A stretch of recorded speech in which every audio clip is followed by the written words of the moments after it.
So guys, ito nga ang aking ginawang logo.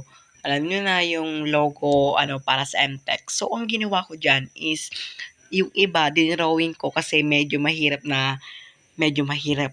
siyang gawing shape. Kasi medyo mahirap yung ginawa kong logo. Ang ginawa ko na lang, dinrawing ko na lang yung iba.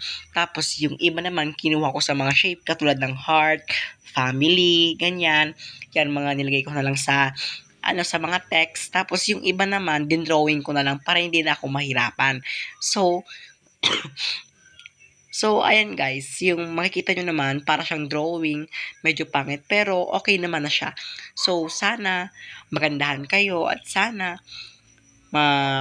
magustuhan nyo ang ginawa ko na logo. Pero para sa akin medyo okay naman siya. Di naman siya medyo, alam nyo na, pero okay naman na yan guys. So, thank you.